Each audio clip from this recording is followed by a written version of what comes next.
Okay,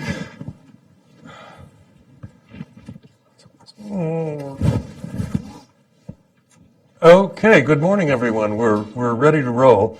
So welcome to Hudson Institute. Welcome to all of you present in the room and to the scores of people watching this live online. And I remind you that all of these events are recorded.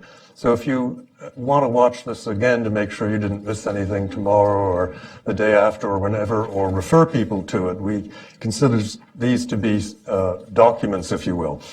First of all, I'd like to thank Marius Laurinavicius for the time he spent with us and for producing this wonderful paper, which is extremely timely.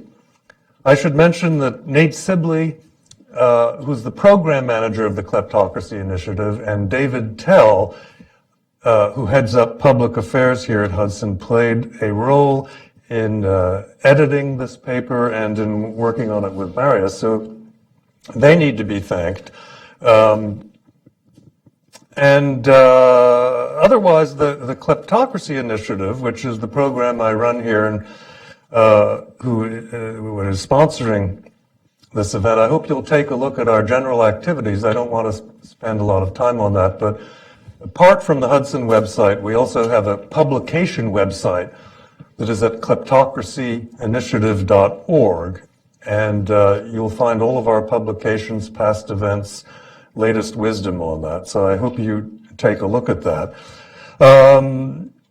Quite relevant, one might say, to today's topic is our focus right now, which is really on the containment of kleptocracy, and that we not let corrosive practices and norms be exported into our society.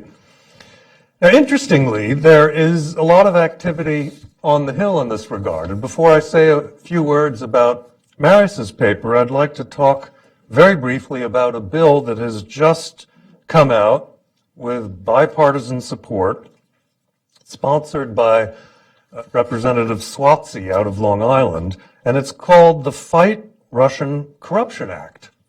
So, the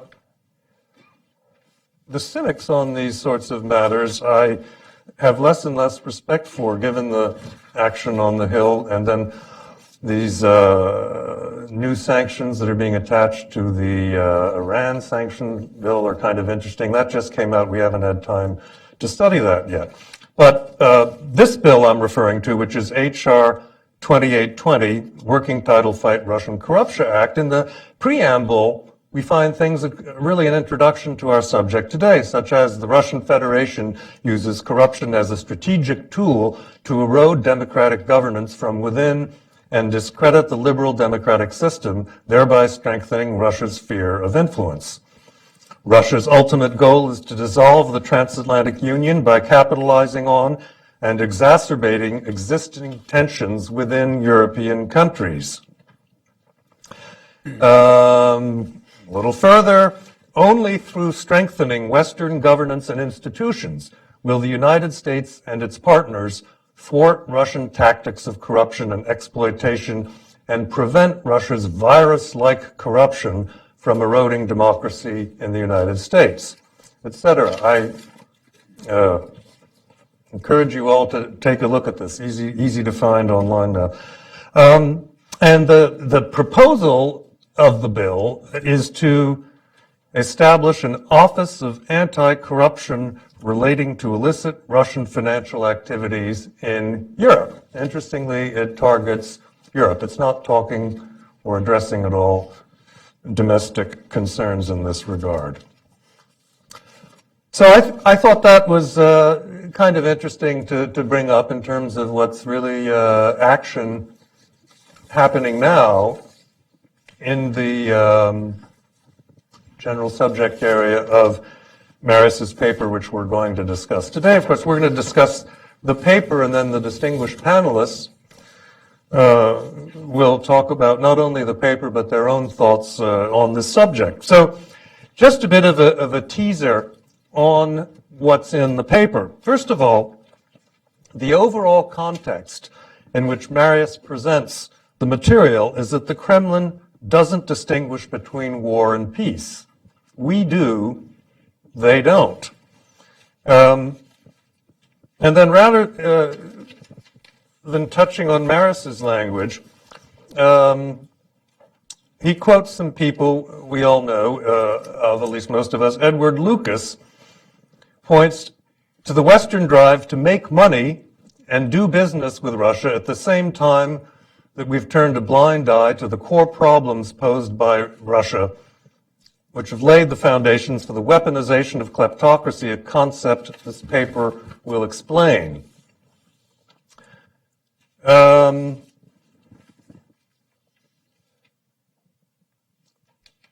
buying of elites in neighboring countries with money that was then stolen likely together. This is the essence of the Kremlin scheme to weaponize kleptocracy. And this is it's amusing, this notion of with money that was stolen likely together. This is the way to export kleptocracy on a budget. You don't spend anything. You find people in another country that you can work with to steal the money from that other country and then and spin that off into other places and all of that. So that's kleptocracy export on the cheap, a very clever thing to do. And Marius talks about that extensively. And it would be amusing if it weren't so sinister in terms of what it's doing to the world. Another important issue is the Kremlin's close cooperation with certain oligarchs that the West tends to see as a source of actual or potential opposition to Putin's regime. But we're wrong about that.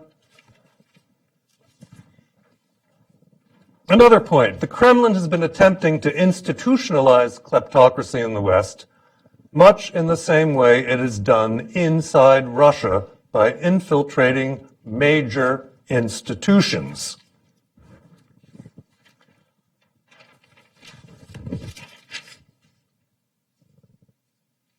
The institutionalization of kleptocracy by means of the capture of various Western institutions, sectors of public life, and, if possible, entire states.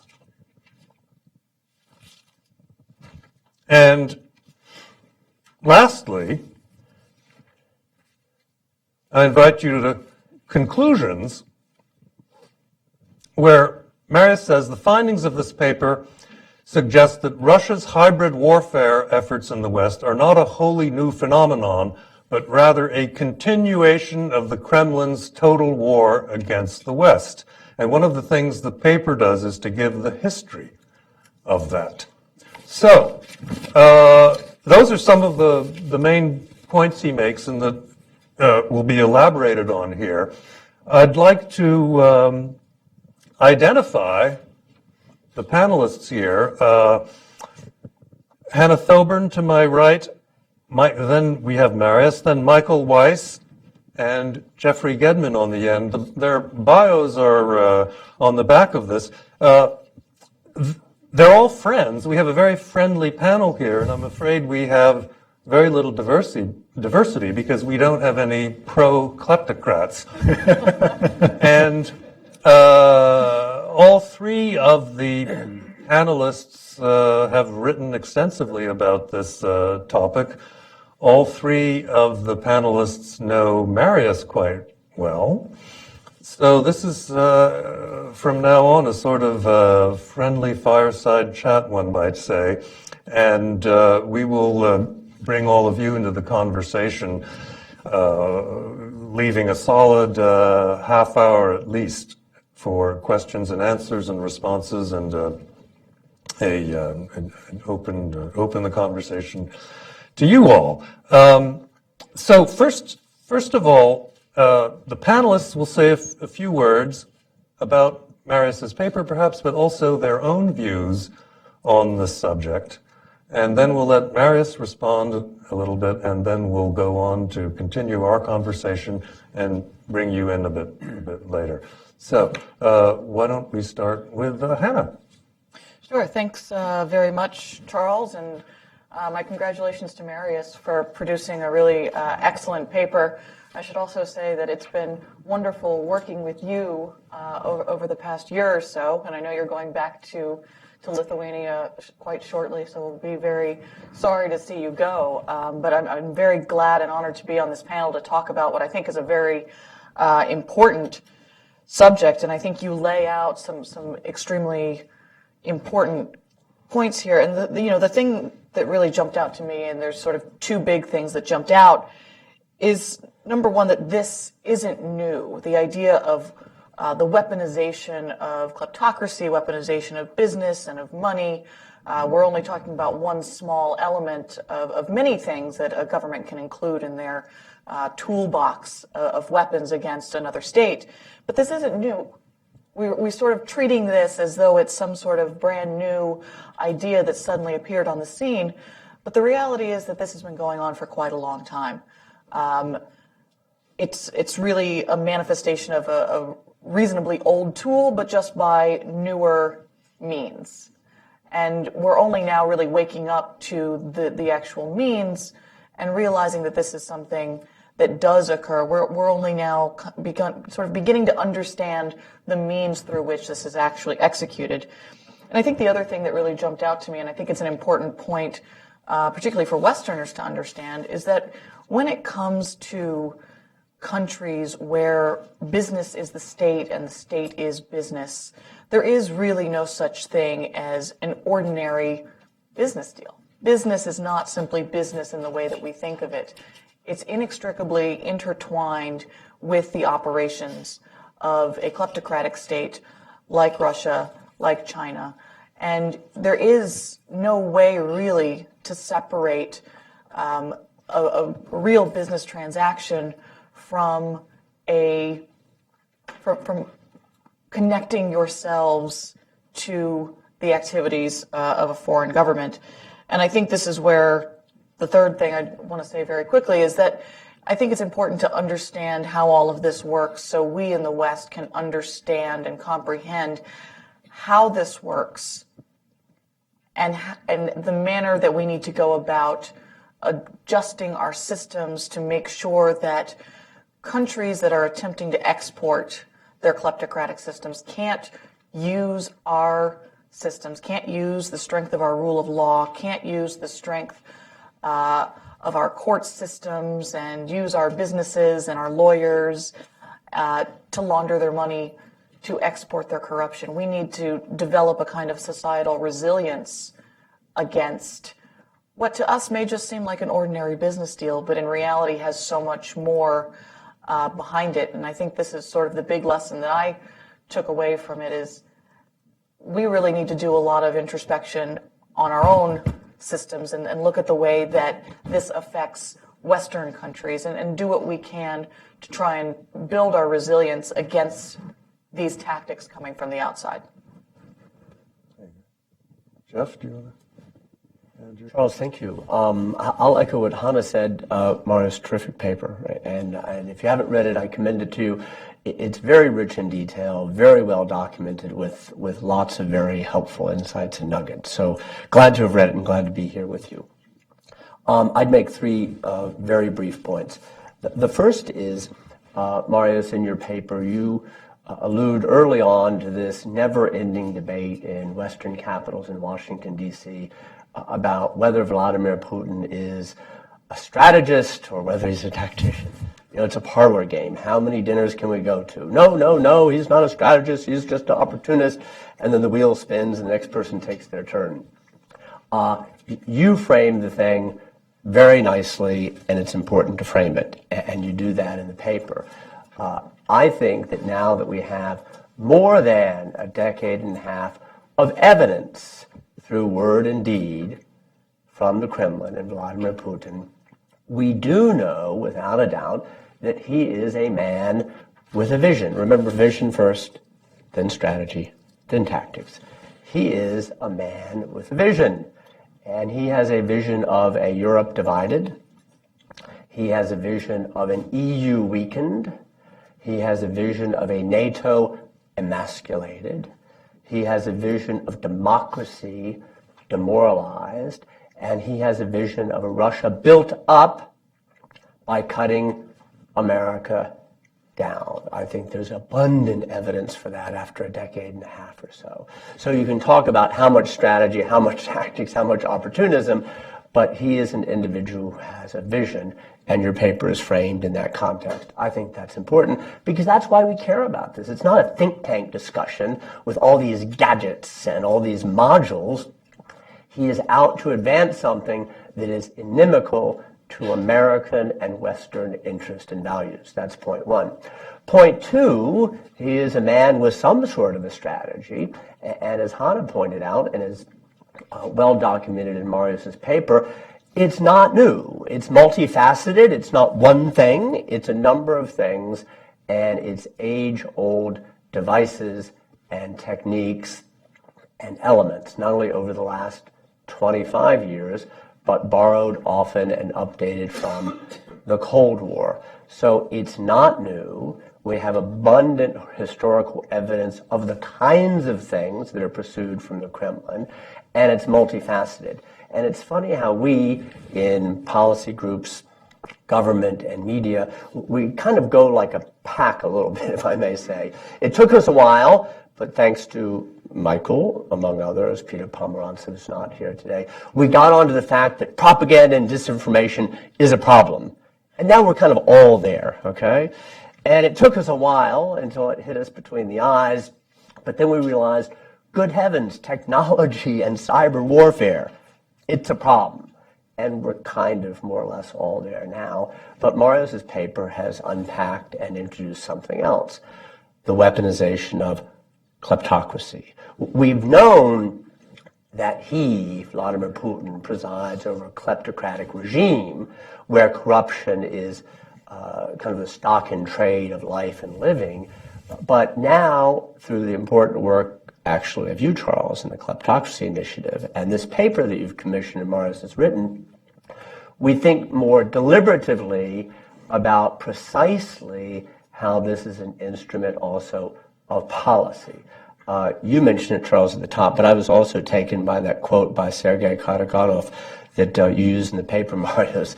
I mean, good heavens, direct, candid, we endeavor to buy elites in neighboring countries with the money we've stolen together.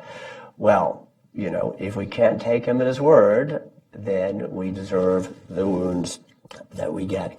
The last point I want to make is our complicity, which is important to you, Charles, and the work of the Kleptocracy Initiative. And it also comes up in Marius's paper in different ways.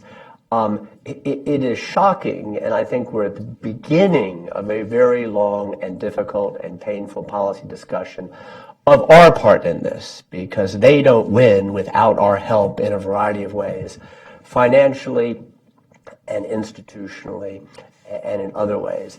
But I want to end by saying, and Marius, you reminded me of this in painful ways, we're also complicit by our ignorance and by our naivete. I mean, it's unbelievable. We keep saying in Washington, no one wants a witch hunt on any of this stuff, right? Well, that's true. But sometimes they're witches, it's part of the problem. And you allude, Marius, often to KGB history, but your paper reminded me of another history in parallel, and that's the history of the East German Stasi, where actually we know more because the country ended and the archives opened. So it's not piecing together a puzzle. We have all the pieces, and we've been reviewing them for years. And it was the fact that through a variety of means, including financial instruments, East Germany sought to destabilize, demoralize, and discredit Western Germany. And I'll just end with this. In 1967, a big event in West Berlin and a peace movement that was a catalyst for the peace movement, the anti-American elements of the peace movement, and radical violence in West Germany. The catalyst was the murder of a young peaceful protester by a West German policeman who, years later in 2009, by researchers in the Stasi archives in Berlin, was discovered to be a Stasi agent. Well, 2 years later, it was discovered in those same Stasi archives in 2011 that a leader of the Baader-Meinhof gang has ties to the Stasi at a minimum as an informer, but probably was directed. And it was the conviction of Konrad Adenauer in the 1950s in West Germany that some of the outbreaks of anti-Semitic violence and vandalism were run by communist agents, but we know from history Adenauer didn't want to say anything publicly because he didn't want to seem paranoid. Well, guess what?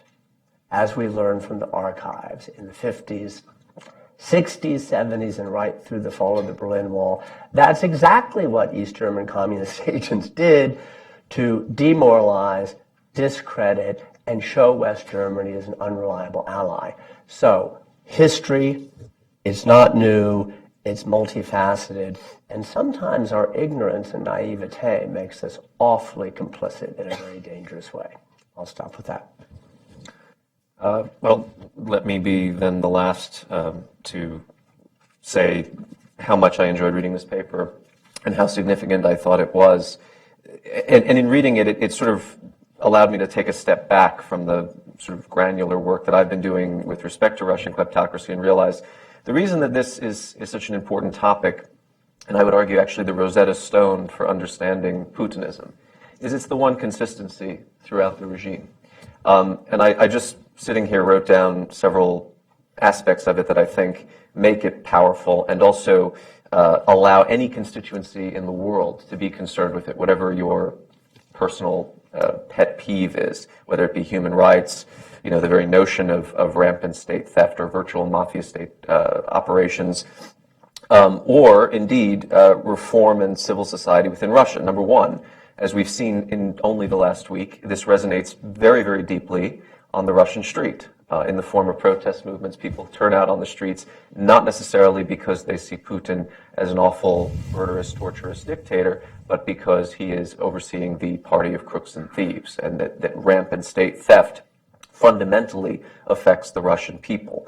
Number two, corruption invariably leads to what we call gross human rights abuses or violations, chiefly in the form of corpses, right? BuzzFeed broke a story a few days ago showing that Alexander Perpolichny, who worked for the Kluyev Group, which, if you know the Magnitsky affair, as I've been writing about for 5 years, he was a money launderer for a Russian state-backed and indeed state-composed mafia organization who turned informant, and he wound up dead in November of 2012 on the streets of Surrey in England, where he was out for a jog, and it looks like not only was he killed by the Russian security services, but he was killed at the personal behest of Vladimir Putin.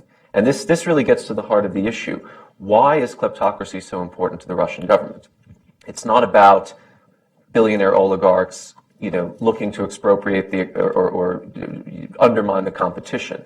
That's one manifestation of it. But fundamentally, you're looking at theft, corruption, organized crime as a lever or a tool of the Russian government itself. The FSB, the GRU, outsourcing, in effect, under this guise of plausible deniability, work that they cannot do themselves. And the generation of a black ledger, or what is also known as a parallel budget for the Russian government to use, whether it be for the purposes of sowing disinformation and propaganda in Western democratic societies, whether it be for the purpose of propping up rogue or pariah regimes that are aligned with the Kremlin.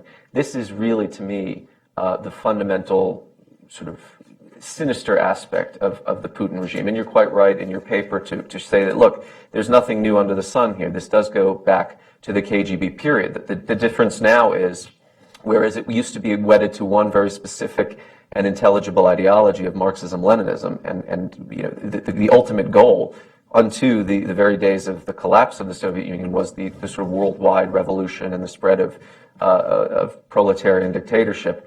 Today, there is no hard and fast ideology. And in a way, one could argue that makes us staring down the barrel of a gun or facing a threat that's more difficult to contain and deter than it was in the past. When you ask somebody on the street of any city, what is Putinism? What does Russia today stand for? You're going to get different answers. You're going to get orthodoxy. You're going to get institutionalized homophobia or real sort of blood and soil nationalism. You're going to get robbing the people blind. Or you're going to get a bulwark of anti-imperialism. It is everything. It's what I would call liquid ideology.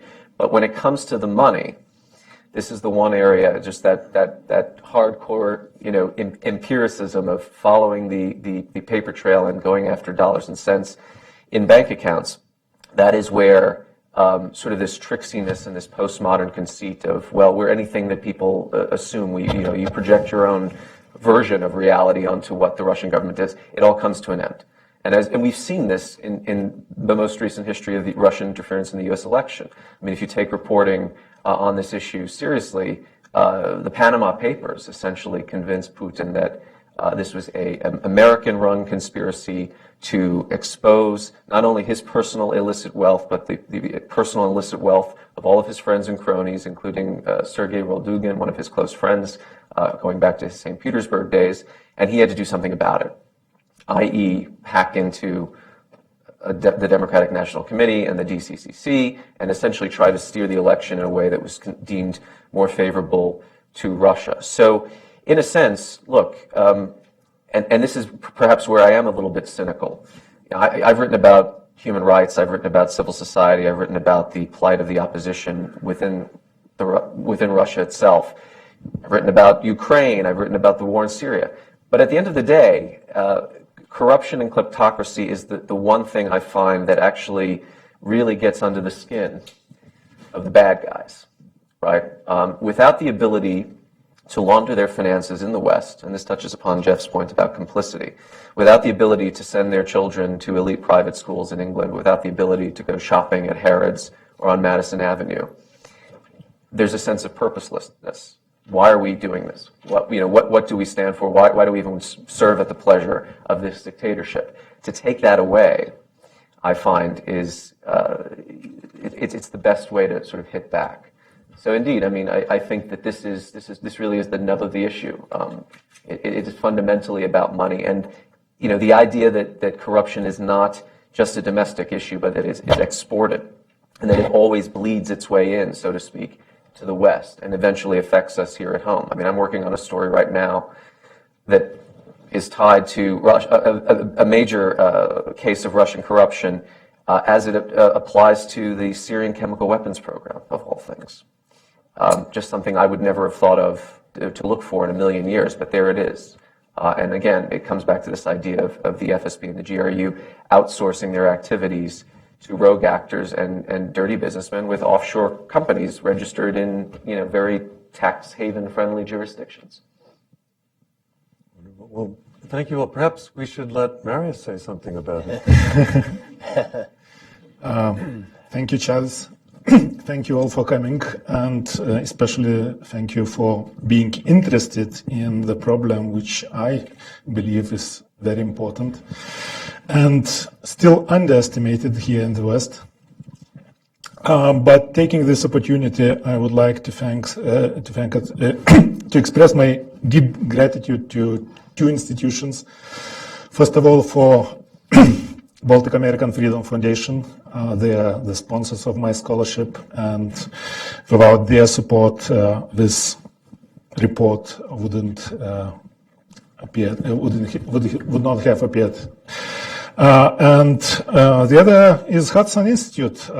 Thank you, Charles. Thank you, Ken, Craig, and all the others for taking me on board. And I spent a wonderful year here with all of you, and it was very good year for my professional career, but I enjoyed every minute as well. So on the topic, first of all, I would like to make a very important distinction between Russia and the regime we're talking about. I'm from Lithuania, and I still remember how Russians fought with us, just stood with us near our parliament when Soviet tanks ran on our people. So for me, it's always a really important distinction between the current criminal kleptocratic regime and Russia. I really know that Russia can be different, and it should be different. The second thing I would like to talk about is the myth that this regime, yes, it's kleptocratic, yes, it's criminal, but there is a myth, especially in the West, that this regime and Putin himself is interested just in enriching himself or themselves and nothing else. To my mind, it's a wrong idea, which misleads us and makes a lot of problems for us. This regime, yes, it's not the Soviet ideology, but I'm afraid I can't agree with you very much.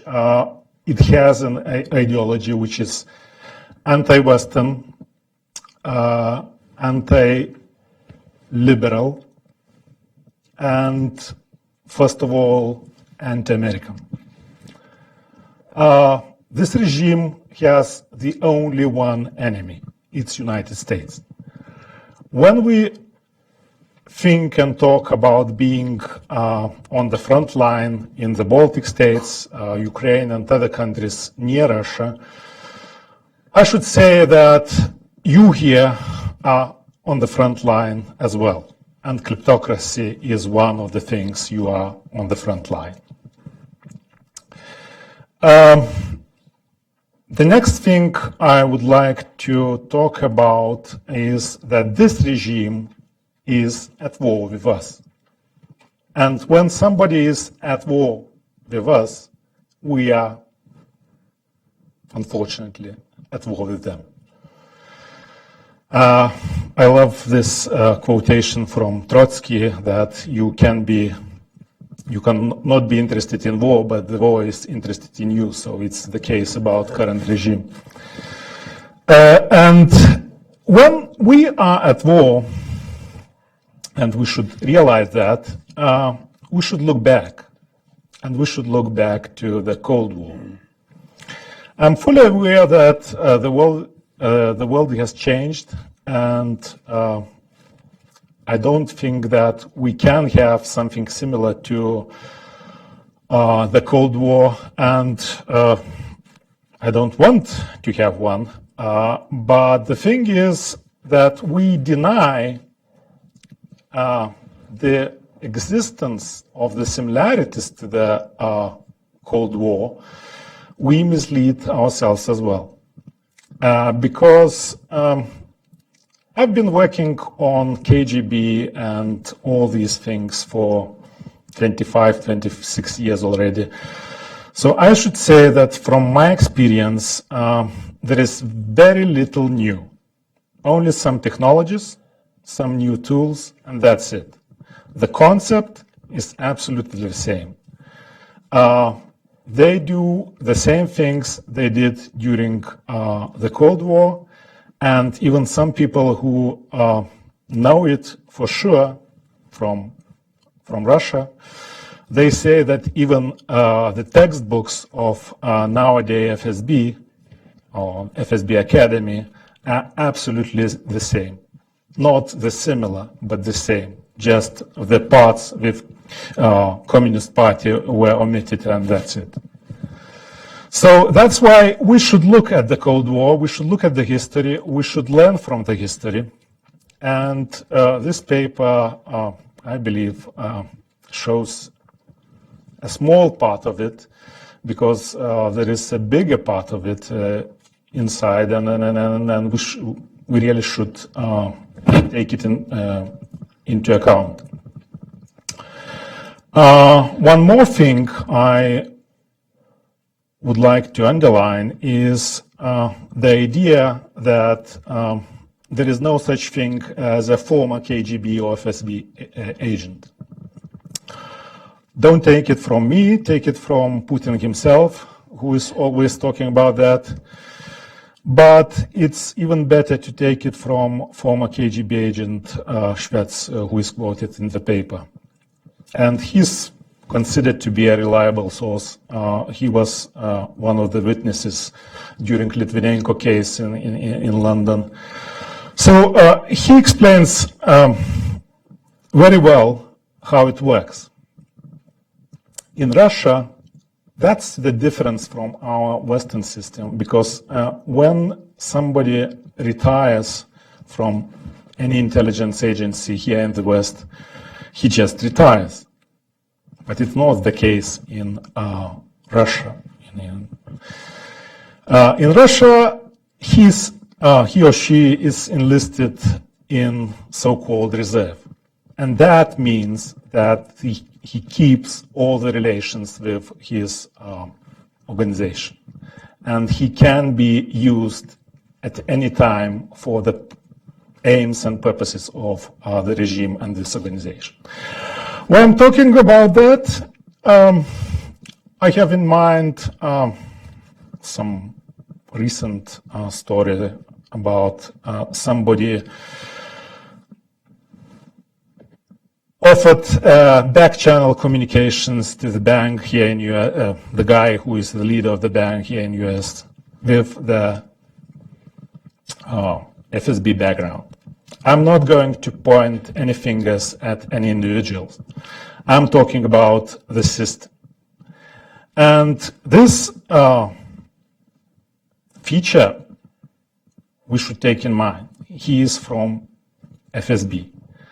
And to say more, this is the bank, and we know now for sure, because one guy from the bank was arrested by FBI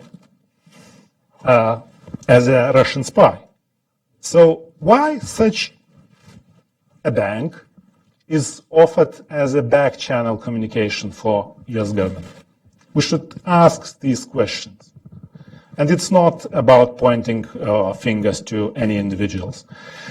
And this is the last thing I would like to talk about, because when I'm looking at this recent scandal and even at the attempts to go to the bottom of it, one thing which I really don't like is that it becomes a partisan investigation or partisan,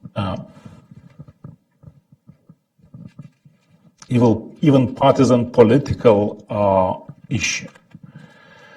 When looking from the Russian side, I'm absolutely sure that Russians do no distinction between any party in the West and here in US. They're doing the same things with the one party and the others. So it's not about one individual, it's not about one party, it's about the system, how it works from Russian side. And the last one is that it's not just some coincidences. It is a system, how this regime works, how it projects its influence over the West, and how they want to undermine and, as they say themselves, to destroy the West. So we should have in mind all of this and do our own homework. Well, thank you, Marius. This leads us to the obvious question of how we can better defend ourselves. And as a program in a think tank, a big part of our job is to come up with policy ideas. Huge interest on the Hill now in these questions.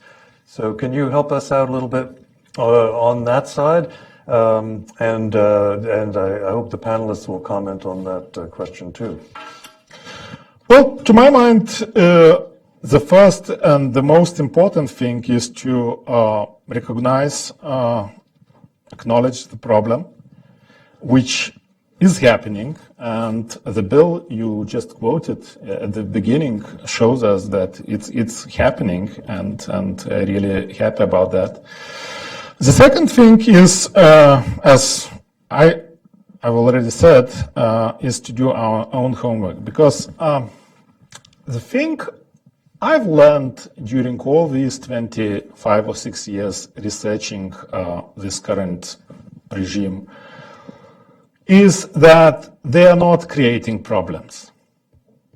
They are just picking up the problems we have, our internal problems, and exploit them.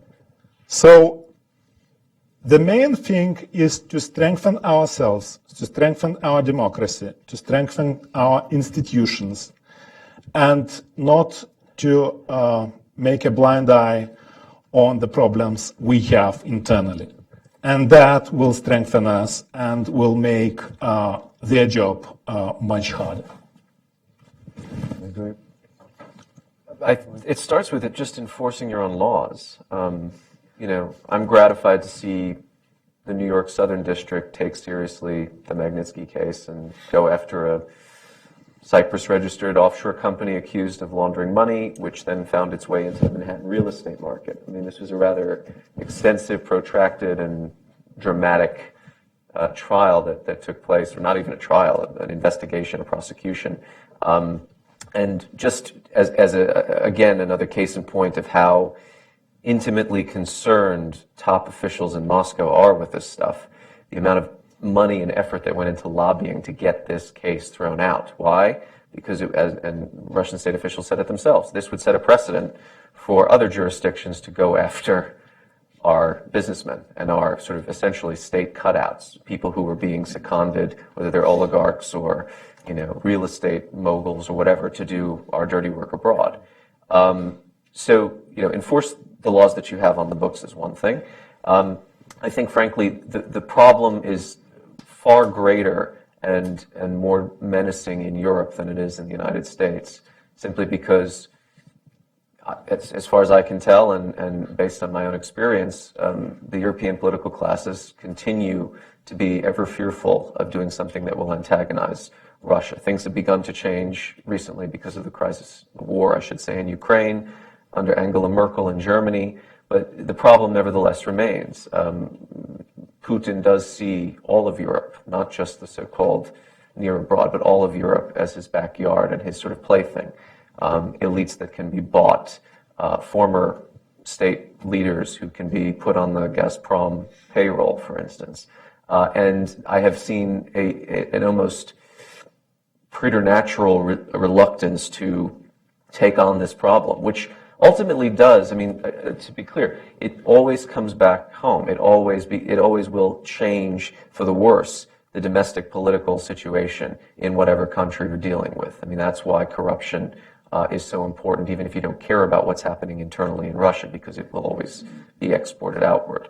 So I would say, sanctions are a good way to start. And also, just from a personal perspective, one of the reasons that I was happy to see the Obama administration issue sanctions on very well-known and storied malefactors in the Russian energy sector, security services, and so on, specifically over the annexation of Crimea, is not because I thought that was necessarily going to change Russian foreign policy or even so adversely affect the Russian economy that Putin would be forced to kind of step down.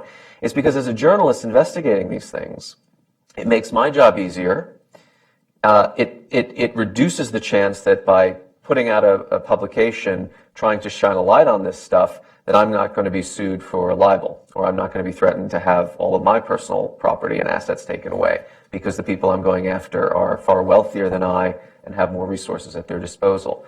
So this is where I've argued before that the civil society and Western democracies can work hand in hand, and indeed media organizations in Western democracies can work hand in hand. Not that journalists should be taking their dictation from the state, but when the state has proven, and particularly the Treasury Department, the State Department, which do not issue sanctions on the say-so of articles in Novaya Gazeta, but actually have to do their own homework, and there's a very high legal threshold for the passage of these sanctions, automatically that attracts journalistic interest in the subject, and it creates a kind of sort of umbrella of protection for those of us who want to toil in this field, but have in the past felt, well, it's prohibitively expensive, because if we get even one thing wrong, or even if we get, I should say, everything right, they're going to come after us with everything that they've got, sort of legal terrorism in a sense.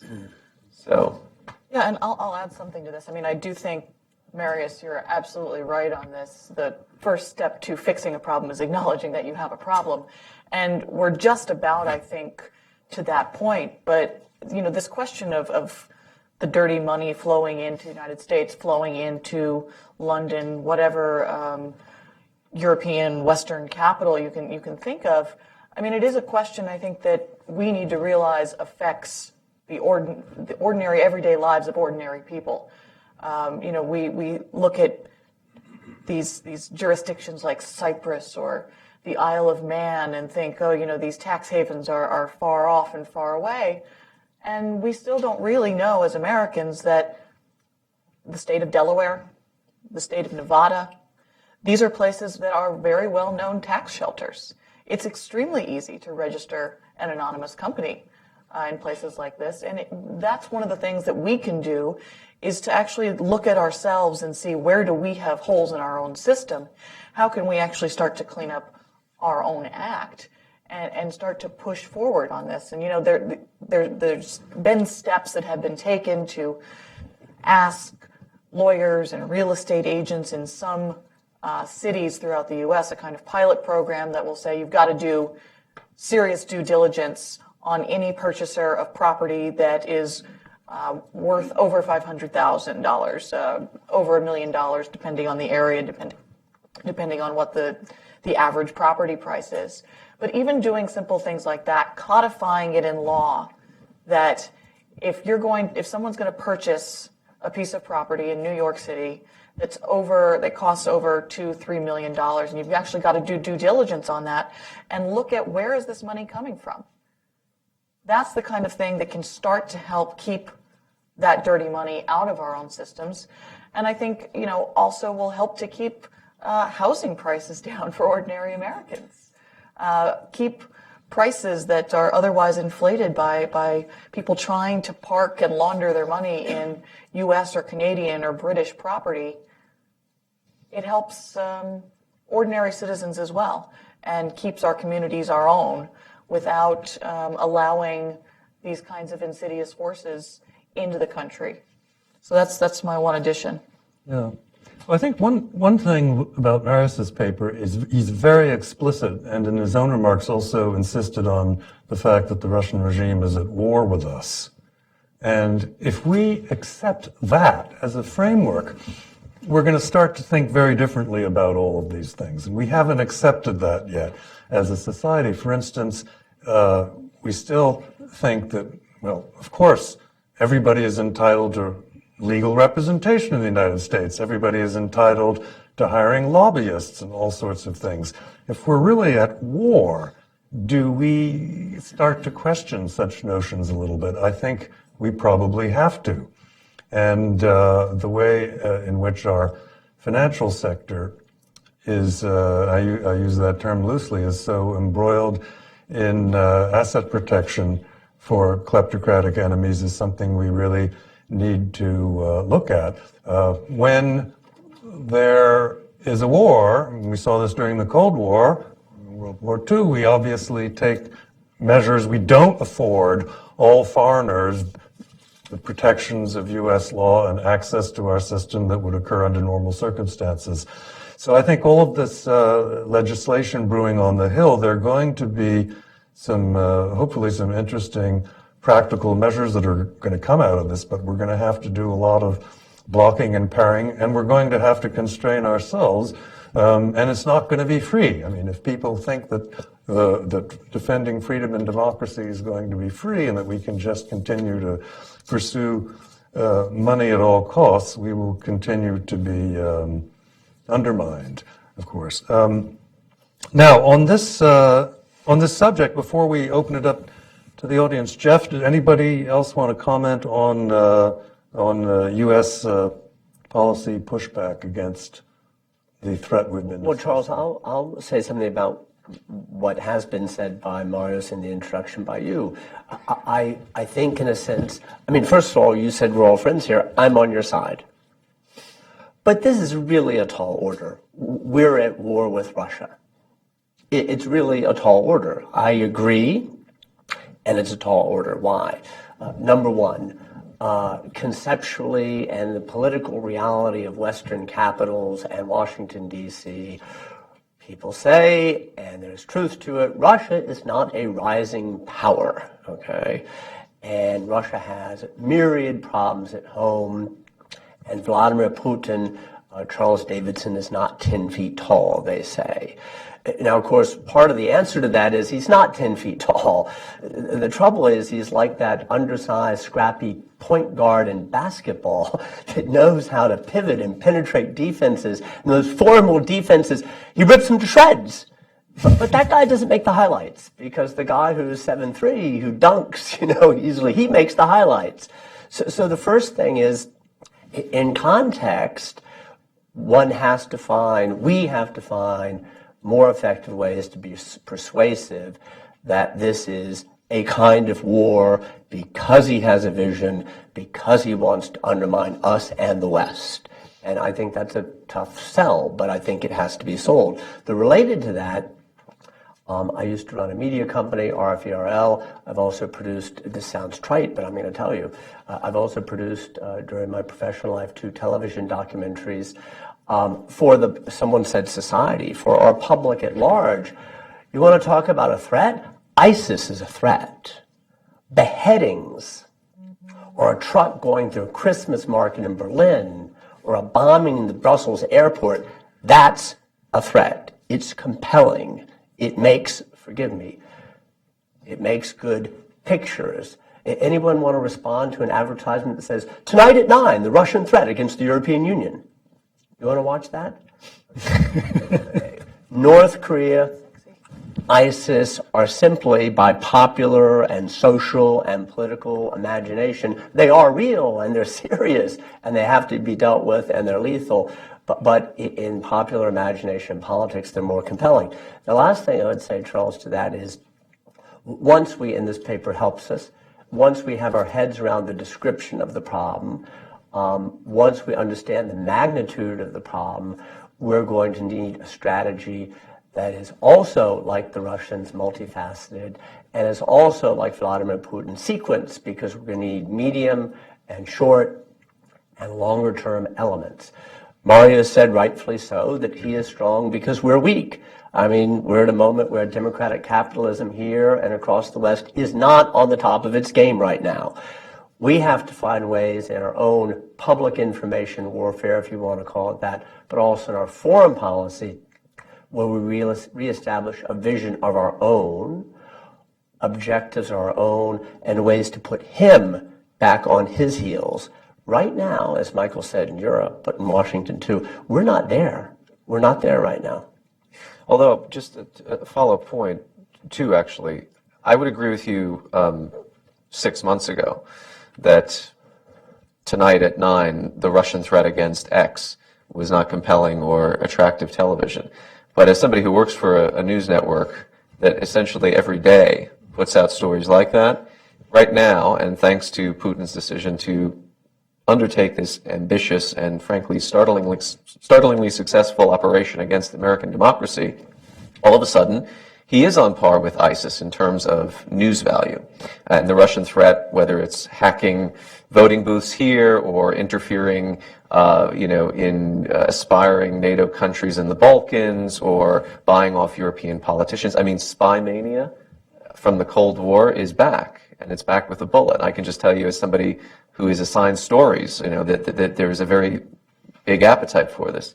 And secondly, this is what always used to bug me. Okay, fine. So Russia may not be under its old conception, a great power in the making, or a great power in the remaking, I should say, even though Putin, that is his ultimate vision. But so what? I mean, when since World War II has America been in a state of conflict or at war with an adversary who was essentially on par with the United States economically, militarily, and so on? And yet we still find ourselves in these quagmires or these protracted conflicts, whether it's against state actors in the Middle East or non-state actors in the Middle East and everywhere. Why should Russia somehow be dismissed as a threat simply because, whatever condescending cliche you prefer, Upper Volga with nukes or Upper Volga with hedge funds, as you might think? it is a threat. And as this paper points out, and as I think we're beginning to now just suddenly grasp and understand. I mean, I turn on MSNBC, a network that used to dismiss the idea of, hawkish John McCain-like Cold Warriors cruising for a bruising with nuclear exchanges with Moscow. And now, I mean, Rachel Maddow is to my right on the Russian menace. My work here is done. I mean, so in a way, this is the opportune time to actually devise a coherent and compelling strategy. And it's a time when, maybe not in the strict Washingtonian sense, you're going to get a bipartisan consensus, but you're going to appeal to a constituency, particularly among liberals and people who are really exercised about what's going on domestically, to really understand that this is indeed a problem. And just as a word of caution, as somebody who's been doing this long before, Russia became the sexy topic that it is today, beware the overreach, or beware the hyperbole, or beware the conspiracy theories. I'm seeing a lot of this stuff now, Russians hiding under the bed, this kind of thing. Keep your wits about you. The greatest danger during the Cold War, of course, was people who overextended the argument or went a little too hysterical, and ultimately they undermined the case of true Cold Warriors who wanted to call attention to a very clear and present danger, but do so in a way that made sense and was grounded in reality. So I'm ever cautious to say, facts matter, and they matter no more than when dealing with this subject matter as well. I just want to add, Michael, you said your work is done. Well, I'm being a little glib there. Not yet. I moved into Tucker Carlson, interviewing editors from The Nation magazine, and you'll see your work is not yet complete. No, but see, that to me is success. When Steve Cohen and Fox News are like this, my work is indeed done, because that's what I want. That's the political alignment I want to see. Far left and arguably far right together as one, defending Russia against what you might call the alternative center of American politics now. But keep doing it, please. When I said that there's no ideology, you're quite right. I mean, the anti-Americanism, all of the old sort of kind of the sentiments and the political objectives, let's say, and the two. But this is the thing, right? In the Soviet period, being a fellow traveler mean that in some ways you ascribed to and you supported the tenets of Marxism-Leninism, or you thought that the Soviet experiment was a progressive sort of move to the future. That doesn't exist anymore. Russia is in a sense a negation of everything that people don't like. In the West, if you don't like liberalism, if you don't like gay rights, if you don't like, it's anti-everything, and that's how it can appeal to Syriza and the Front National at the same time. I mean, that to me makes it even more of a challenge today than it was in 1983. Yeah, it would be a long discussion. First thing I would say is there was a clear distinction between KGB and the Communist Party. Of course, the Communist Party was in power, but KGB had its own ideology, which is quite similar to the nowadays ideology.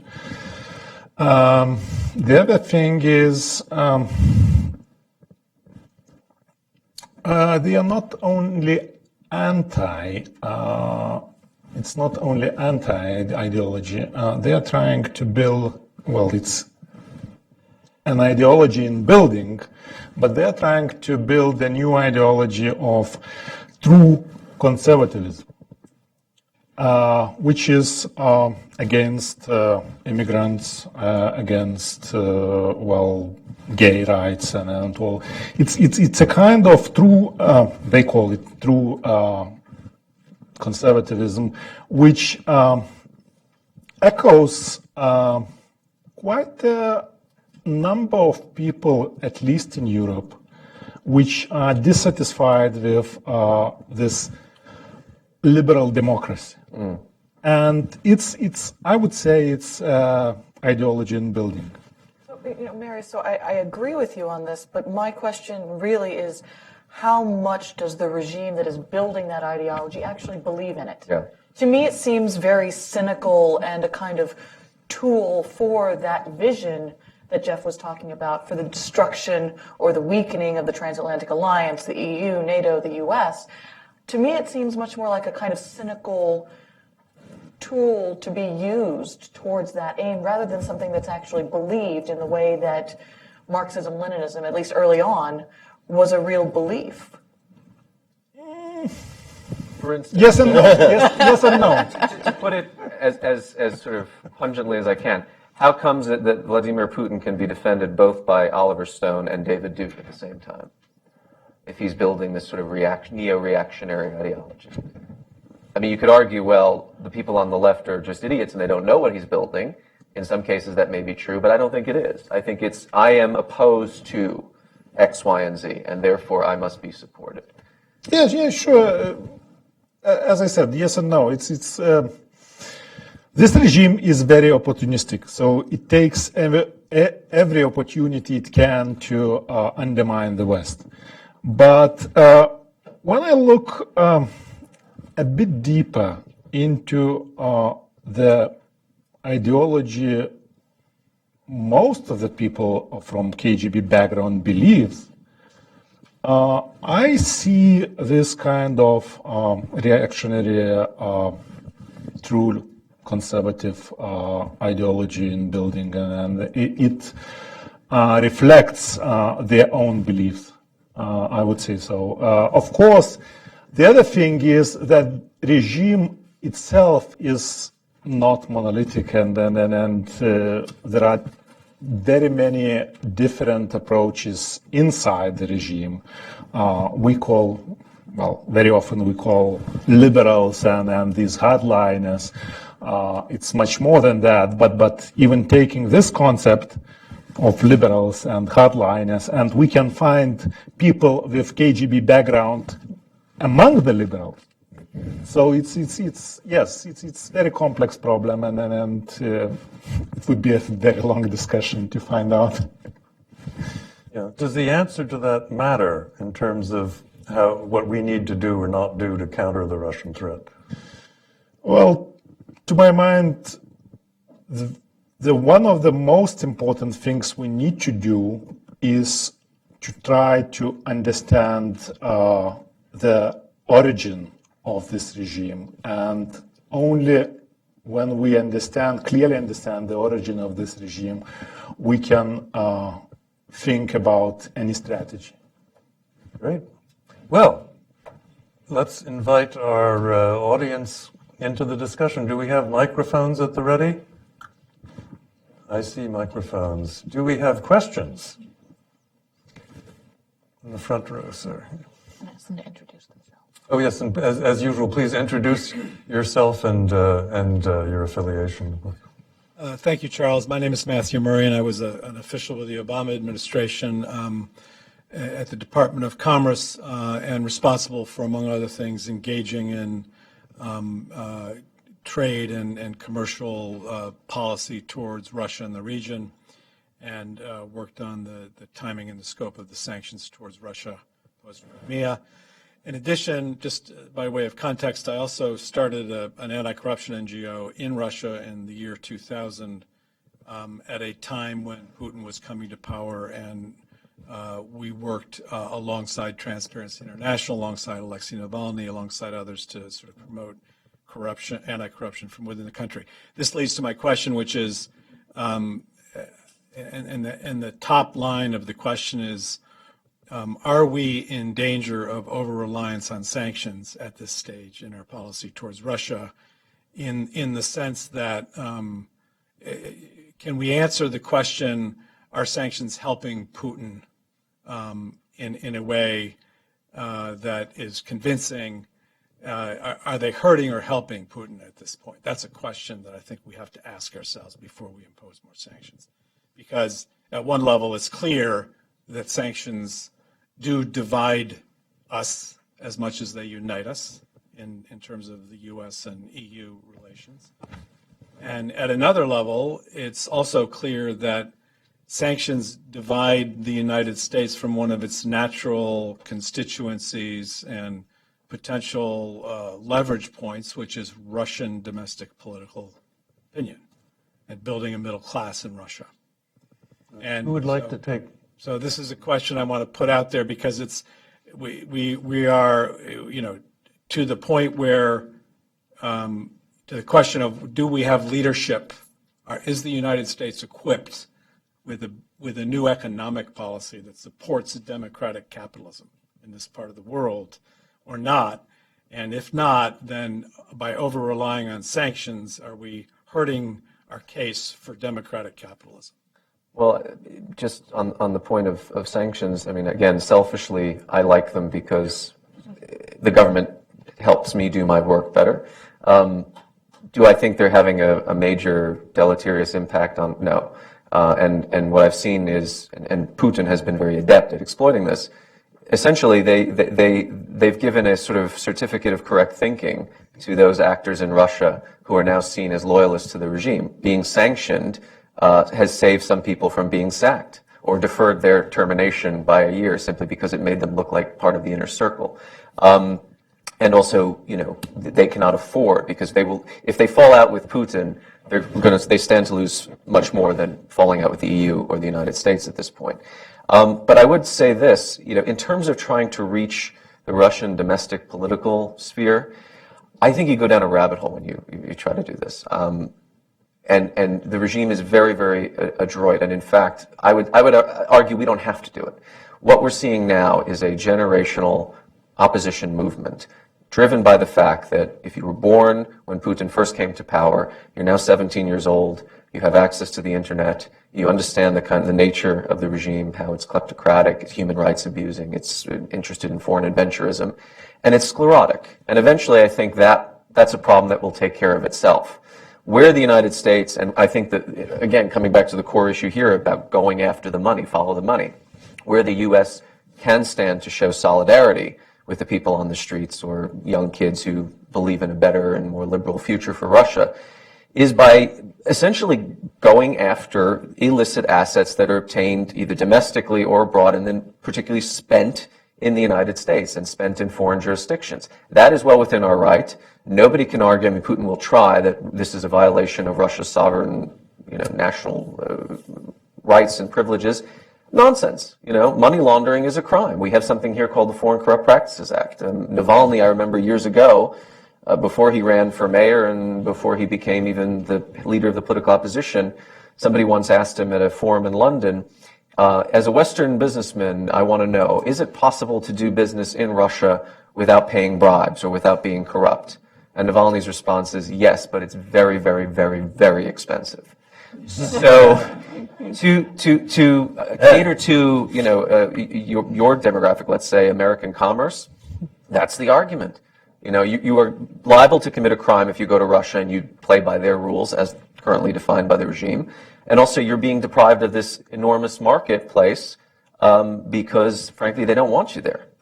So changing the domestic landscape or allowing it to change naturally is beneficial to business as well.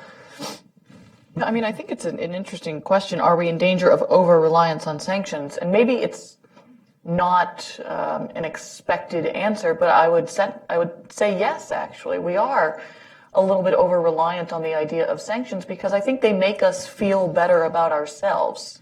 We feel like we're doing something about this big problem and not actually undertaking any real steps to seriously clean up our own act, to put in place measures, to start enforcing the laws we already have on the books. And it makes us sort of feel as though we're doing something, we're active, we're starting to fix this problem, but we're not taking care of the root cause of the problem. And it's a sort of Band-Aid for a much larger wound, I think. Marius, do you have a take on? Yes. Just a follow-up on Anna's point.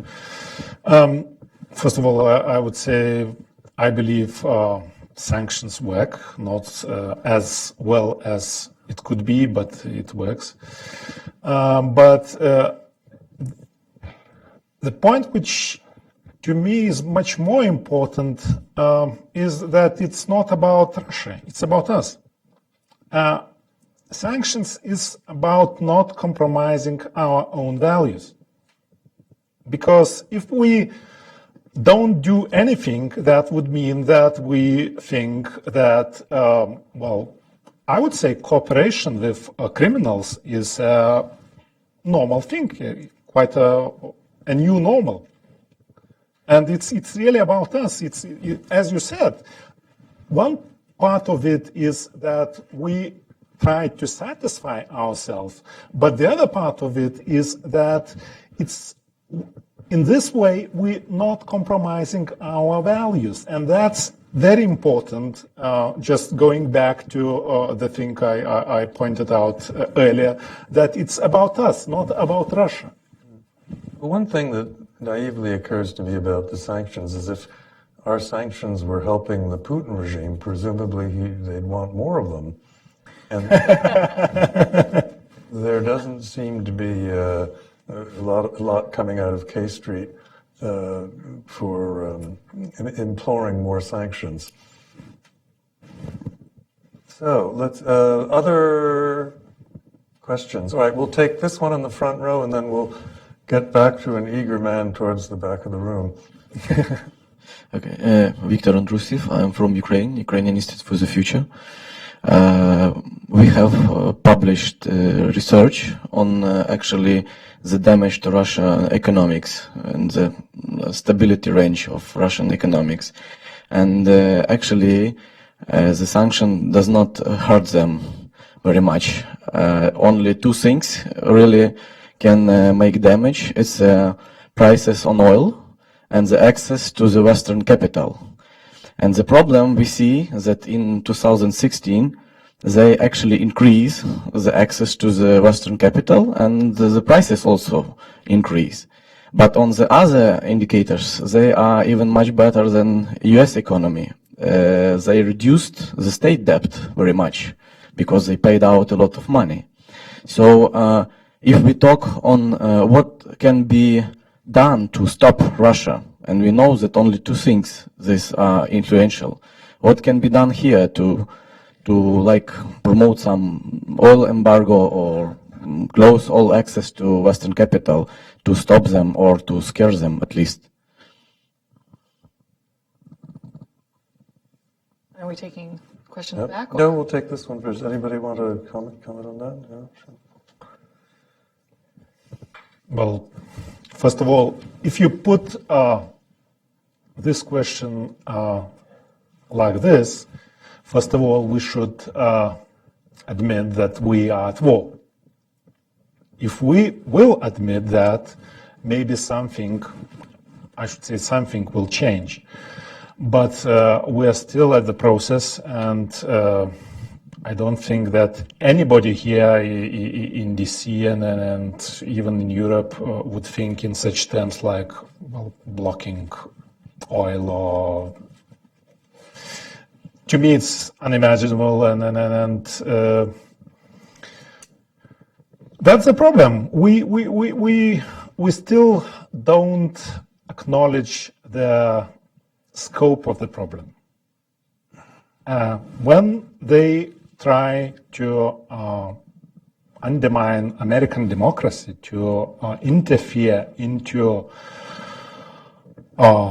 American elections, we still have this partisan approach that, well, it might be just a conspiracy theory, despite of the fact that 17 US agencies just made it clear that all of them think that they interfered. Many people here take this partisan approach and not looking into the problem as a whole. That's the problem.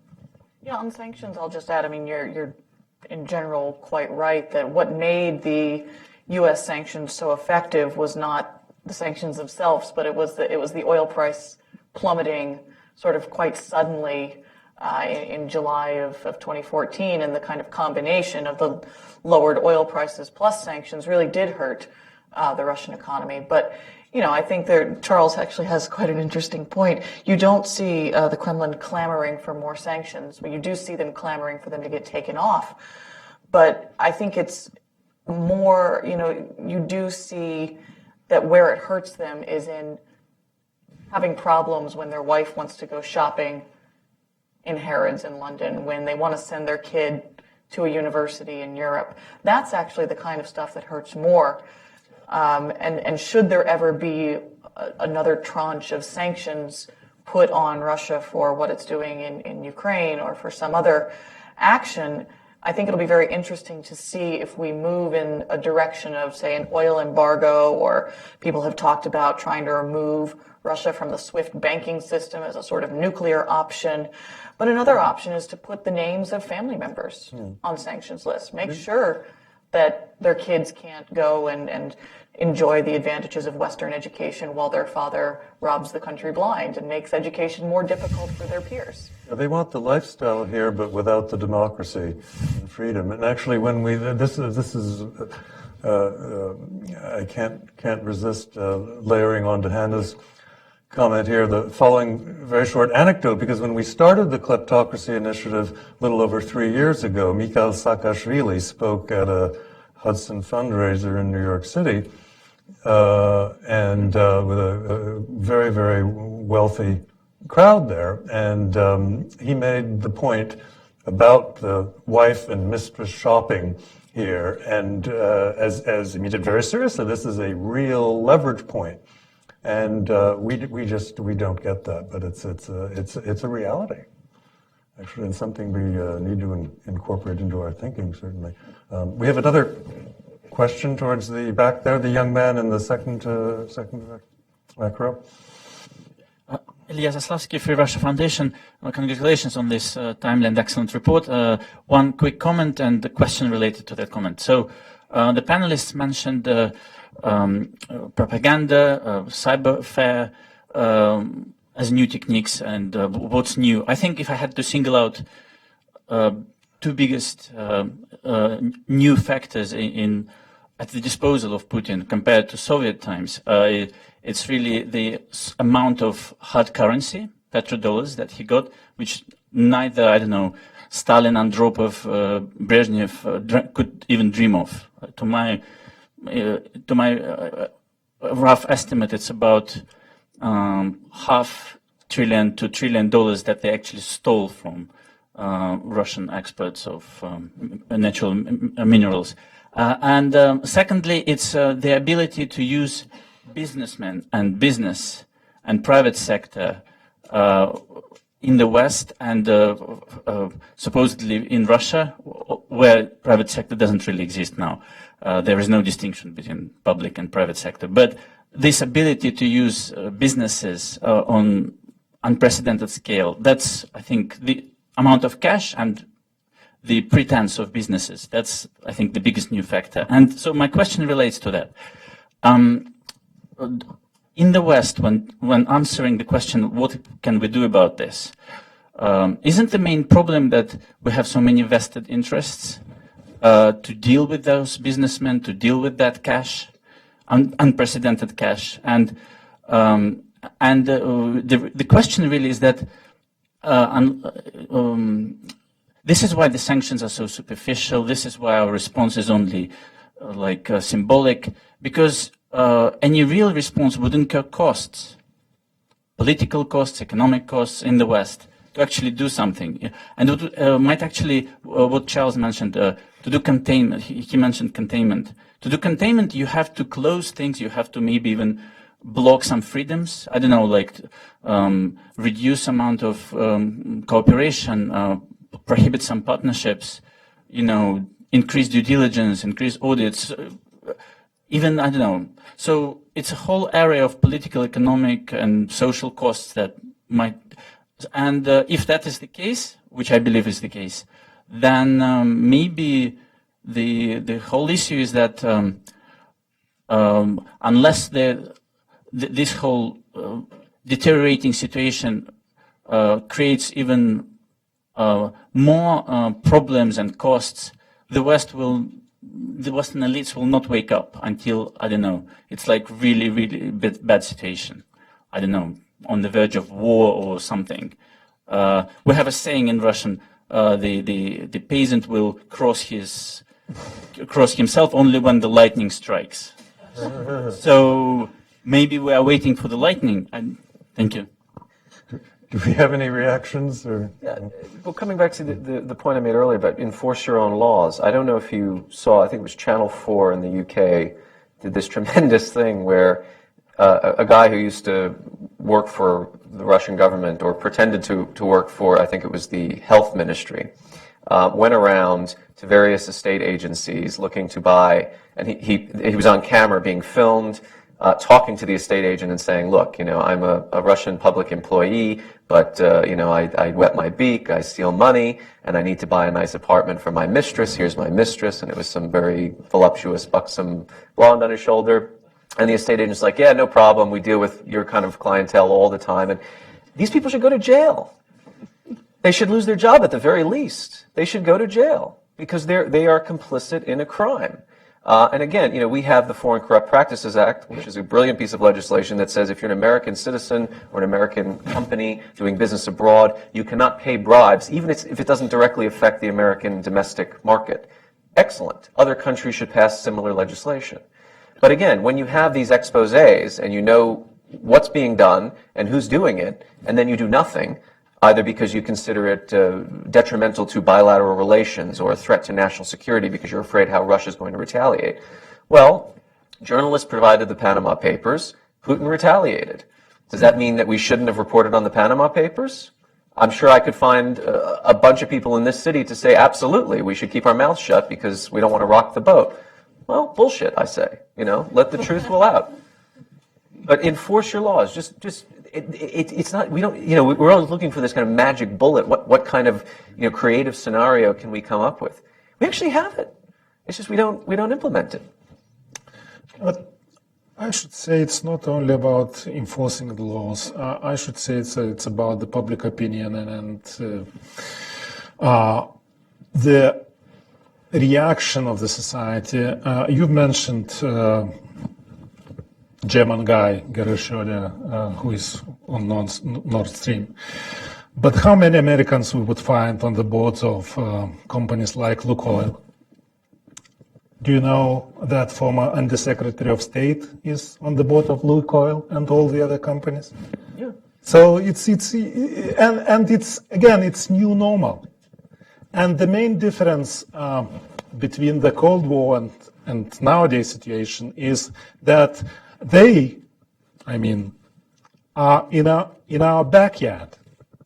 And it's not about the business and businessmen because this phenomenon of friendly firms was created by Lenin, not by even Stalin or other guys from KGB. It's created by Lenin in 1920s.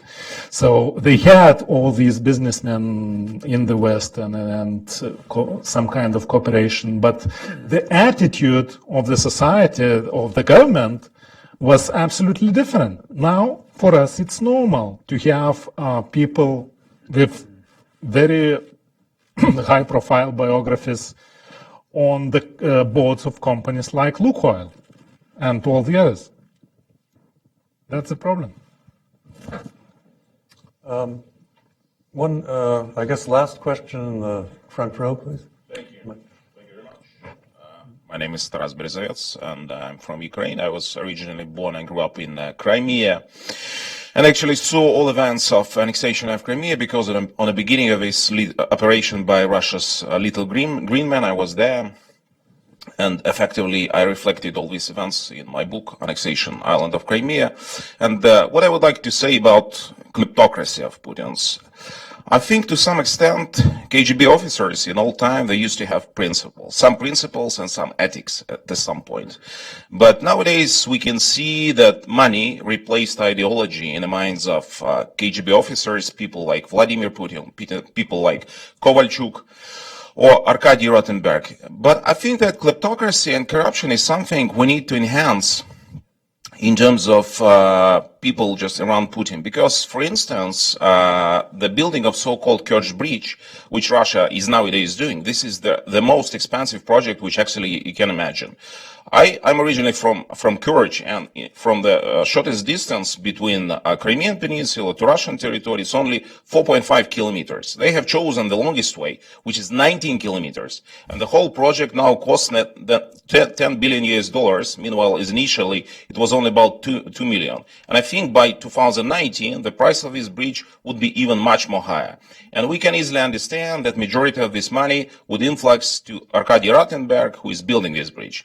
The same to do with Russia's defense budget, which nowadays number 3 in the world after US and China, and nearly topples $70 billion US. But from our sources, what we know, at least 1/3 of this money has been stolen by, like Defense Minister Sergei Shoigu and other henchmen. And I think that the biggest problem, and my question, which I'm going to ask you, is that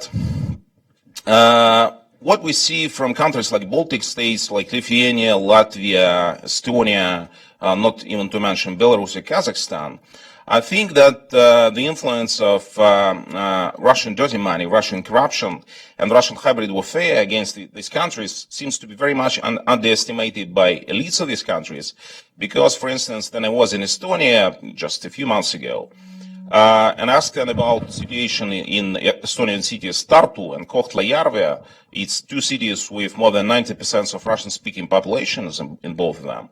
And according to the polls, quite a lot of people in just both cities, more than 25%, they understand themselves as a part of Russian world, and they say they would fight against their governments if Russia's little green man would go there. And I think that from this point of view, even this year, we might see very significant changes in Belarus, where local president Alexander Lukashenko is nearly surrounded by Russian intelligence officers. He organized a purge just last year in the Ministry of Defense, in Комитет государственной безопасности. So KGB still exists in Belarus, if you don't know by this day. But still, there are a lot of Russian agents. And from this point of view, toppling of Lukashenko will create a huge, enormous problems for Baltic states, for Lithuania even, because Belarus is bordering this country, and of course for our country, Ukraine. Because nowadays Russians keeping just regular forces, but they are planning to put air force bases on the territory of this country. I'm afraid I have to cut you off. This is actually very interesting. That's why I didn't cut you off earlier. So please, thank you. Thank you very much. Do we have any very quick concluding remarks because we're out of time? Yeah, I'll jump in. I lived in Crimea for 2 years in Zhangkoi, and it's been very interesting to watch how that island, as it is now, has really gotten turned into a kind of mafia state and a real center for these kinds of activities that we're talking about now. But I think it's also very important to point out, I mean, for an American audience that doesn't necessarily see how all of this is developing, is to look at Ukraine. Many of the things that slowly get exported further and further west, they're tested out in Ukraine, they're tested out in Lithuania, they're tested out in Estonia. And you can see how things will potentially progress simply by watching what's going on in these countries. And we don't pay enough attention to how things are developing and the kind of schemes that are being set up, because that's what's coming to us next. And it's not just something that's very far away. It does have long-reaching repercussions. Great. Well, I'm afraid we have to end there. Thank you all for joining us. Thank you, Jeff. Thank you, Michael. Thank you, Hannah. And Marius, it's been wonderful having you around this year. Congratulations on this powerful paper, and we'll very much be staying in touch going forward, of course. Thank you. Thank